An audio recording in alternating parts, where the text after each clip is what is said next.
नमस्कार दोस्तों, स्वागत है एक बार फिर आप सभी लोगों का बिहार समाचार के इस वीडियो में। दोस्तों, बेहद बड़ी और महत्वपूर्ण खबर निकल कर आ रही है, जिनकी सटीक जानकारी हम आपको इस वीडियो में देने वाले हैं। तो आप वीडियो को आखिरी तक जरूर देखिएगा।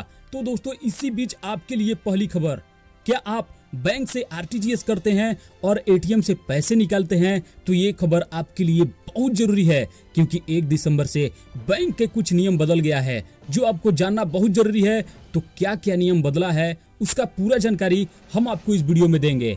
और बिहार में कब तक चलेंगी ये स्पेशल ट्रेनें और कौन कौन ट्रेनों के परिचालन में बदलाव हुआ है, इसका पूरा जानकारी इस वीडियो में आपको मिलने वाला है। तो आप वीडियो को पूरा जरूर देखिएगा। और ट्रेन में महिलाओं की सुरक्षा को लेकर इंडियन रेलवे और आरपीएफ ने कौन सी पहल की शुरुआत की, क्या आपको पता है? अगर नहीं मालूम है तो हम आपको इस वीडियो में बताएंगे कि आरपीएफ ने कौन सी पहल की शुरुआत की है। आप वीडियो को पूरा जरूर देखिएगा। और बिहार में कैसा रहेगा मौसम का तापमान, क्या और गिरेगा पारा और क्या बढ़ेगी और ठंड, इसका पूरा जानकारी इस वीडियो में आपको मिलने वाला है। और बिहार में कहां पर बारातियों से भरा गाड़ी पलट गया, इसके बारे में भी हम आपको बताएंगे। और भी बताएंगे दोस्तों, क्या बिहार में अब पुलिस कर्मियों पर होगी सख्ती, अब आरोपी की बर्खास्ती लायक हो तो क्या उसको तुरंत कार्रवाई करके उसको बर्खास्त किया जाएगा, इसका भी जानकारी हम आपको इस वीडियो में देने वाले हैं। और बिहार में कहां पर बहुत बड़ा एक्सीडेंट हुआ जिसके कारण 3 लोगों की जान चली गई, इसका पूरा जानकारी इस वीडियो में आपको मिलने वाला है। आप वीडियो को पूरा जरूर देखें। क्या एटीएम मशीन से अब नहीं निकलेंगे 2000 के नोट, आखिर क्यों नहीं निकलेगा, इसका पूरा डिटेल हम आपको इस वीडियो में देने वाले हैं। और क्या बिहार में अब लगने वाले हैं प्रीपेड मीटर, बिजली का प्रीपेड मीटर लगने वाले हैं, तो क्या इस मीटर से बिजली का बचत होगा और क्या कारण है कि बिहार में बिजली बिल का प्रीपेड मीटर की जरूरत पड़ गया और बिजली विभाग को, आइए जानते हैं इसका पूरा जानकारी। और आइए अब एक एक खबरों को विस्तार से जानते हैं। तो आपके लिए पहली खबर, बैंकिंग क्षेत्र की सेवाओं में आरटीजीएस यानी कि real time gross settlement system से संबंधित नियमों में एक बार फिर से बदलाव हो गया है। आरबीआई ने डिजिटल ट्रांजैक्शन को बढ़ावा देने के लिए आरटीजीएस सर्विस को 24 घंटे 7 दिन मुहैया कराने का फैसला किया है। रिजर्व बैंक ऑफ इंडिया ने कहा है कि 1 दिसंबर 2020 से आरटीजीएस ट्रांजैक्शन की सुविधा 24 घंटे के लिए उपलब्ध होगी। कोरोना काल में ऑनलाइन ट्रांजैक्शन में काफी तेजी आ गई है। इस बदलाव के साथ ही ग्राहक अब किसी भी समय आरटीजीएस कर सकते हैं। इसमें नियम यह है कि आरटीजीएस के माध्यम से कम 2 लाख रुपए एक खाते से दूसरे खाते में ट्रांसफर किया जा सकता है। इसमें अधिकतम राशि की कोई सीमा नहीं है। बता दें कि पहले रिजर्व बैंक ने एनईएफटी के नियमों में भी बदलाव किया था और पंजाब नेशनल बैंक ने 1 दिसंबर से कैश निकालने का नियम बदलने का ऐलान किया है। बैंक के मुताबिक 1 दिसंबर से पीएनबी वन टाइम पासवर्ड यानी कि ओटीपी बेस्ड कैश विड्रॉल सुविधा लागू करने जा रहा है। ओटीपी की ओर से दी गई जानकारी के मुताबिक एक बार में 10,000 रुपए से ज्यादा की कैश निकासी अब ओटीपी के माध्यम से होगी। और कोरोना काल में आर्थिक तंगी के चलते अगर कोई बीमा धारक प्रीमियम का भुगतान नहीं कर पा रहा है तो उसकी पॉलिसी बंद नहीं होगी। हालांकि प्रीमियम का समय पर भुगतान नहीं करने की स्थिति में बीमा धारकों की पॉलिसी का पूरा फायदा नहीं मिल पाता है और कंपनियां पॉलिसी बंद कर देती हैं। लेकिन नए नियम के तहत 5 साल के बाद पॉलिसी धारक प्रीमियम की रकम को 50% तक घटा सकता है। इसका मतलब आधी किस्त के साथ बीमा धारक पॉलिसी जारी रख सकते हैं। 1 दिसंबर से होने वाले बदलाव में ट्रेनों के परिचालन और ट्रेन के समय में भी बदलाव होने जा रहा है। नई शुरू हो रही ट्रेनों से झेलम एक्सप्रेस और पंजाब मेल सामान्य श्रेणी के तहत चलाया जा रहा है। वहीं Mumbai Howrah daily superfast train को फिर से शुरू किया जा रहा है। मुंबई हावड़ा ट्रेन अपने पुराने समय पर ही चलेगी। इसके समय में कोई बदलाव नहीं किया गया है। जबलपुर नागपुर स्पेशल ट्रेन भी 1 दिसंबर से शुरू होंगी। लॉकडाउन के बाद से इसकी सेवा बंद थी। कोरोना संकट की वजह से अभी कई रूटों पर ट्रेन की आवाजाही सामान्य नहीं हो पाई है, लेकिन अब रेलवे की ओर से 1 दिसंबर से कई ट्रेन यानी कि रूटों पर ट्रेन का परिचालन शुरू किया जा रहा है। रेल यात्रियों की सुविधा के लिए रेलवे ने बिहार के जयनगर, दरभंगा, बरौनी, रक्सौल, मुजफ्फरपुर और सहरसा से चल रही 13 स्पेशल ट्रेनों को अब 31 दिसंबर तक चलाने का फैसला किया है। और बिहार के समस्तीपुर मंडल के इन 13 ट्रेनों के परिचालन को विस्तार देते हुए इसे अब 31 दिसंबर तक करने का निर्णय लिया है। पहले यह सभी ट्रेनें 30 नवंबर तक ही परिचालित की जानी थी।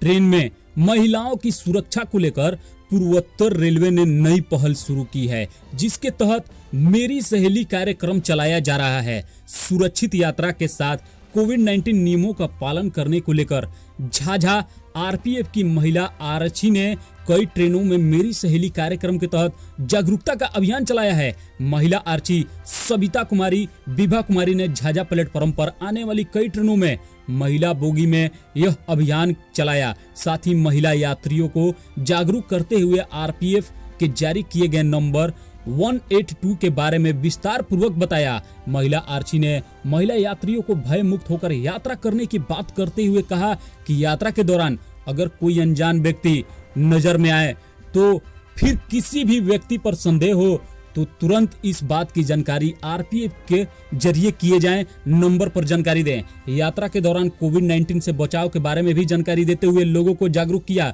यात्रियों से महिला आरक्षी ने बताया कि वर्तमान समय में लोग कोरोना वैश्विक महामारी के दौर से गुजर रहे हैं।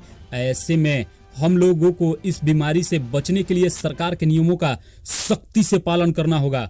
घर से बाहर निकलते वक्त मास्क का प्रयोग करना, हाथ को सैनिटाइज करने के साथ सोशल डिस्टेंसिंग के नियमों का पालन करना होगा।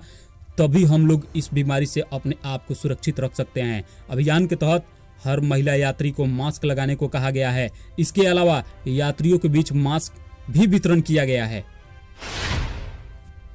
प्रदेश में हवा की गति बढ़ने से तापमान में गिरावट आएगी और मौसम विभाग ने 3 दिन के समय धुंध रहने की आशंका जताई है। प्रदेश का सबसे कम न्यूनतम तापमान गया में 9.2 डिग्री सेल्सियस दर्ज किया गया है और दक्षिण भारत में चक्रवाती तूफान निवार से हाल में उभरन के बाद अब बंगाल की खाड़ी में एक नया सिस्टम बन रहा है। तूफान के चलते 2 से 3 दिसंबर के आसपास तमिलनाडु में लैंडफॉल होगा। हालांकि इसका प्रभाव बिहार राज्य में देखने को नहीं मिलेगा, लेकिन उत्तर भारत में शीतलहर बर्फबारी के चलते उत्तर भारत के अधिकांश हिस्सों में ठंड पड़ रही है। बिहार के उत्तरी पश्चिम हवाओं के प्रभाव से हवा में नमी बनी रहेगी और हवा की गति कल के मुकाबले बढ़ने से न्यूनतम तापमान में और गिरावट देखने को मिलेगी। खासकर वाटर बॉडीज के आसपास के इलाके और नदी तालाब वाले इलाके में कुछ जगह धुंध छाए रहने का पूर्वानुमान लगाया गया है। बिहार शरीफ के गगन दीवान मोहल्ले में सोमवार की रात बारातियों से भरी बोलेरो जो है डिवाइडर से टकराकर पलट गया, जिसके कारण इस इलाके में अफरा तफरी का माहौल कायम हो गया। घटना के बाद वहां मौजूद दुकानदार ने बताया कि बिहार शरीफ से गया की ओर जा रही बोलेरो गगन दीवान के पास डिवाइडर से टकरा गई, जिसके कारण गाड़ी पलट गई। गाड़ी पलटते ही आसपास के लोग दौड़े और गाड़ी को सीधा किया। प्रत्यक्षदर्शियों का कहना है कि गाड़ी पर सवार सभी लोग नशे में धुत थे, जिसके कारण यह दुर्घटना हुई। इस दुर्घटना में कई बाराती आंशिक रूप से जख्मी हुए और पूरे बिहार में भले ही शराबबंदी कानून लागू हो, लेकिन इसका असर नालंदा में नहीं दिख रहा है। क्या बिहार में अब पुलिसकर्मियों पर होगी सख्ती?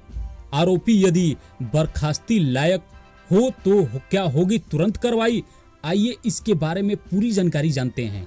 बिहार पुलिस के अधिकारियों और जवानों के खिलाफ विभागीय कार्रवाई की समीक्षा होगी।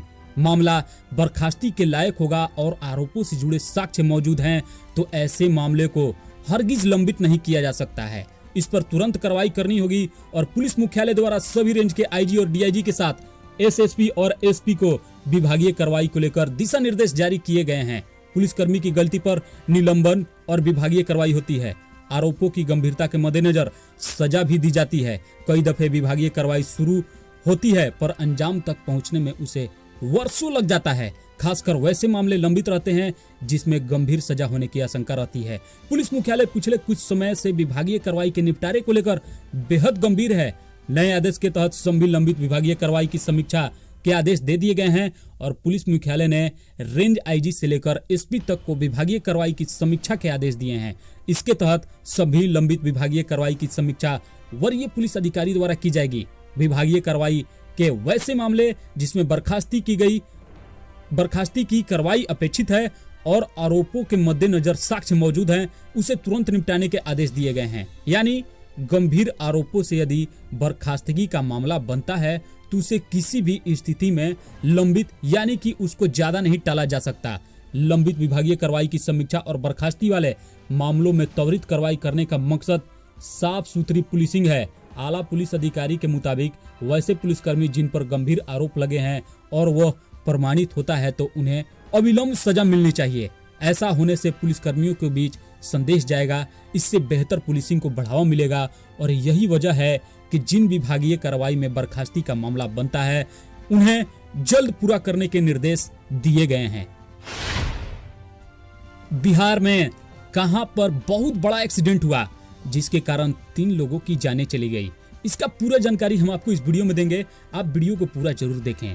बिहार के गया जिले के आमस में हुए सड़क हादसे में 3 लोगों की मौत हो गई, वही 2 की हालत गंभीर बनी हुई है। हादसा आमस के महापुर के पास जीटी रोड पर सोमवार की देर रात तकरीबन 3 बजे बताई जा रही है। तीनों मृतक जहानाबाद के रहने वाले थे। जानकारी के मुताबिक जहानाबाद जिले के मखदूमपुर खरौना से बारात औरंगाबाद आई थी। गाड़ी सवार 5 लोग सोमवार को औरंगाबाद से जहानाबाद लौट रहे थे। आधी रात लगभग 3 बजे गाड़ी सवार आमस के महापुर के पास जीटी रोड पर गुजर रहे थे। इसी बीच तेज रफ्तार गाड़ी ने महापुर पुलिया के पास ट्रक में पीछे से धक्का मार दिया। इस भयावह हादसे में 3 की मौके पर जान चली गई और वही 2 लोगों की हालत जो है गंभीर बनी हुई है। घायल दोनों लोगों को मगध मेडिकल कॉलेज और अस्पताल में भर्ती कराया गया है। सभी मरने वाले जहानाबाद खरौना गांव के रहने वाले थे। मृतक के जिला पार्षद संगीता देवी के ससुर भी शामिल बताए जा रहे हैं। छपरा जेल के गेट पर तैनात गृह रक्षक को अपराधियों ने गोली मार दी। जी हां फ्रेंड, मंडल कारा के मुख्य गेट पर तैनात गृह रक्षक को अपराधियों ने गोली मारकर गंभीर रूप से घायल कर दिया। गृह रक्षक रामशंकर यादव को इलाज के दौरान सदर अस्पताल में भर्ती कराया गया है। मंडल कारा अधीक्षक मनोज कुमार सिन्हा ने बताया कि गृह रक्षक रामाशंकर यादव जेल के बाहरी मेन गेट पर तैनात थे। इसी दौरान अपराधियों ने आकर गोली मार दी, जिसमें गृह रक्षक को पैर तथा हाथ पर गोली लगी। घटना की सूचना मिलते ही रात में ही भगवान बाजार थाना की पुलिस को सूचना दे दी गई। मौके पर पुलिस पहुंची और इसकी जांच शुरू कर दी। इस कांड में संलिप्त 2 बदमाश को गिरफ्तार कर लिया गया है, उससे पूछताछ जारी है। जेल गेट तथा मुख्य सड़क पर लगाए गए सीसीटीवी कैमरे का फुटेज जो है खंगाला जा रहा है और बताया जा रहा है कि जमीन विवाद में गोलीबारी हुई है। गृह रक्षक के गांव में किसी से जमीन का विवाद है, उसी रंजिश को लेकर गोली मारी गई। एटीएम मशीन से अब नहीं निकलेंगे 2000 के नोट, जानिए क्या है वजह, हम आपको इस वीडियो में बताएंगे। आप वीडियो को पूरा जरूर देखें। अब एटीएम से 2000 के नोट नहीं मिलेंगे। रिजर्व बैंक से 2000 के नोट मिलने फिलहाल बंद हो गए। बैंक भी एटीएम मशीन से 2000 के नोट वाले कैलिबर निकालने लगे हैं। सेंट्रल बैंक ऑफ इंडिया ने इसकी शुरुआत कर दी है। सेंट्रल बैंक ने अपने 58 एटीएम मशीन से कैलिबर निकाल चुका है। अन्य बैंकों का भी कहना है कि अब एटीएम में सिर्फ 100, 200 व 500 रुपए के नोट लोड किए जा रहे हैं। सेंट्रल बैंक के मंडल प्रमुख अलवी झा कहते हैं कि कई महीने से आरबीआई से 2000 के नोट नहीं मिले हैं। बाजार से भी शाखाओं में 2000 के नोट बहुत कम आ रहे हैं। ऐसी भी सूचना आ रही है कि आरबीआई ने 2000 के नोट की छपाई बंद कर दी है। 2000 के नोट के संकट को देखते हुए परिक्षेत्र के 58 एटीएम मशीन से 2000 के नोट के कैलिबर हटाकर 500 के लगाए गए हैं, ताकि अधिक से अधिक नोट एटीएम में लोड किया जा सके। यूनियन बैंक का कहना है कि एटीएम मशीन में 500, 200 व 100 के नोट भी डाले जा रहे हैं। आरबीआई से 2000 की नोट आने की उम्मीद भी नजर नहीं आ रही है, क्योंकि बीते 5 महीने में एक बार भी 2000 के नोट के बंडल नहीं आए।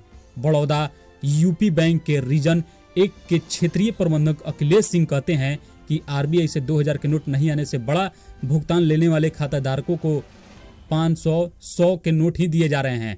पीएनबी के अजीम संतोष कुमार यादव का कहना है कि 2000 के नोट का संकट हर जगह है। शाखाओं में जमा करने के लिए आने वाले 2000 के नोट को एटीएम में भरा नहीं जा सकता। अब क्या बिहार में तेजी से लगाए जा रहे हैं प्रीपेड मीटर? कम होगा बिजली का नुकसान, जानेंगे इसका पूरा डिटेल। बिहार राज्य का बिजली नुकसान 33% से अधिक है। नुकसान को देखते हुए बिजली विभाग की तरफ से स्मार्ट प्रीपेड मीटर लगाने की योजना अब शहर से शुरू की जाएगी। खासकर वैसे शहरी और अर्ध शहरी इलाका जहां बिजली का नुकसान अधिक है, वहां सबसे पहले प्रीपेड मीटर लगाए जाएंगे। उसके बाद ही ग्रामीण इलाकों में मीटर लगाने की कवायद शुरू की जाएगी। जानकारी के मुताबिक बढ़िया, नवादा, आरा, सोनपुर, डिगरी, रिविलगंज, ढाका, बख्तियारपुर, दाऊदनगर, शेखपुरा, सासाराम, लखीसराय, मसौड़ी, शेरघाटी, जहानाबाद, बिहार शरीफ, विक्रमगंज, बाढ़, नौगछिया, बरबीघा और मोकामा इलाकों में 50% से अधिक बिजली के नुकसान कंपनी को झेलना पड़ रहा है। बिजली विभाग की माने तो राज्य का बिजली का नुकसान अभी 33% से अधिक है, यानी कि कुल आपूर्ति का 1/3 बिजली या तो चोरी हो रहा है या तकनीकी नुकसान के कारण उसका उपयोग सही ढंग से नहीं हो पा रहा है। सरकार ने इस नुकसान को मौजूदा वित्तीय वर्ष में 15% पर लाने का लक्ष्य तय किया है, लेकिन अब कामयाबी हासिल नहीं हुई। इसे देखते हुए कंपनी ने तय किया कि स्मार्ट प्रीपेड मीटर उन इलाकों में सबसे पहले लगाया जाएगा जहां अधिक बिजली की नुकसान हो रही है।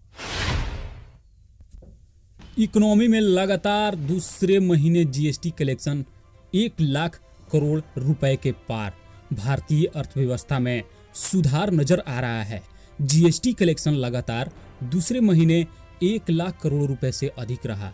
वित्त मंत्रालय के जारी आंकड़ों के मुताबिक नवंबर में जीएसटी कलेक्शन 1,04,963 करोड़ रुपए यानी कि 1,04,963 करोड़ रुपए रहा। इसमें सीजीएसटी 19,189 करोड़ और एसजीएसटी 25,540 करोड़ रुपए और आईजीएसटी 51,952 करोड़ रुपए और उपकर जो है 8,242 करोड़ रुपए रहा। दोस्तों, इस प्रकार से अगर हमारा इकोनॉमी सुधरता है और इस कोरोना महामारी के कारण जो मेरा इकोनॉमी गिरा हुआ है हम लोग का भारत का, इससे बहुत जल्द ही हम लोग पिछले ट्रैक से भी आगे निकल जाएंगे। बिहार में 457 नए कोरोना संक्रमित मरीज मिले, 5 की मौत और अब तक कुल 35,616 मरीज मिले। बिहार में 457 नए कोरोना संक्रमितों की पहचान सोमवार को हुई और 5 संक्रमितों की इलाज के दौरान मौत हो गई। इसके साथ ही राज्य में कोरोना संक्रमितों की संख्या बढ़कर 2,35,616 हो गई और राज्य में अभी कोरोना के 5,553 संक्रमित मरीज हैं जिनका इलाज किया जा रहा है। स्वास्थ्य विभाग के अनुसार पटना में सर्वाधिक 154 नए कोरोना संक्रमित मिले और राज्य के 38 जिलों में 11 जिलों में 10 से सबसे अधिक और 28 जिलों में 10 से कम कोरोना संक्रमित मरीजों की पहचान किया गया है। राज्य में पिछले 24 घंटे में 547 कोरोना संक्रमित इलाज के बाद स्वस्थ हो गए और राज्य में अब तक 2,28,798 संक्रमित मरीज के इलाज के बाद स्वस्थ हो चुके हैं, यानी कि 2,28,798 मरीज स्वस्थ हो चुके हैं। राज्य में कोरोना संक्रमित के स्वस्थ होने की दर 97.11% रही और विभाग के अनुसार पिछले 24 घंटे में 1,16,443 सैंपल की कोरोना जांच की गई। राज्य में अब तक 1,46,64,431 सैंपल की जांच की जा चुकी है। 8 महीने में उर्मिला मातोंडकर की दूसरी राजनीति पारी कांग्रेस के बाद शिवसेना में शामिल हुई। बॉलीवुड अभिनेत्री उर्मिला मातोंडकर मंगलवार को महाराष्ट्र के मुख्यमंत्री उद्धव ठाकरे की मौजूदगी में औपचारिक रूप से शिवसेना में शामिल हो गई। विधान परिषद के लिए राज्यपाल की ओर से मनोनीत होने वाली 12 सदस्यों में पार्टी में उर्मिला मातोंडकर के नाम का प्रस्ताव पहले ही कर चुकी है। उद्धव ठाकरे की पत्नी रसीम ठाकरे ने उन्हें शिव बंधन बांधकर पार्टी की सदस्यता दिलाई। इस मौके पर उद्धव ठाकरे के अलावा सुभाष देसाई, अनिल देसाई समेत पार्टी के कई बड़े नेता मौजूद थे। इस तरह से उन्होंने कांग्रेस का साथ छोड़ अब एक नई राजनीतिक पारी का आगाज किया। उन्होंने 2019 में कांग्रेस के टिकट पर उत्तर मुंबई सीट से लोकसभा चुनाव लड़ा था, लेकिन उन्हें हार का सामना करना पड़ा था। बाद में उन्होंने कांग्रेस के स्थानीय नेताओं से सहयोग न मिलने का आरोप लगाते हुए पार्टी छोड़ दी। शिवसेना ने राज्यपाल BS कोश्यारी के पास उर्मिला मातोंडकर का नाम विधान परिषद में राज्यपाल कोटे से नामित करने के लिए भेजा। इसके अलावा इस कोटे के लिए महाविकास आघाड़ी ने 11 नाम भेजे हैं। हालांकि राज्यपाल ने अभी इन 12 नामों की मंजूरी नहीं दी है। दोस्तों, इस प्रकार का वीडियो अपडेट पाने के लिए प्लीज मेरे चैनल को सब्सक्राइब, लाइक और दोस्तों के साथ फेसबुक और व्हाट्सएप पर शेयर जरूर करें। मिलते हैं दोस्तों अगले वीडियो में। जय हिंद, जय भारत।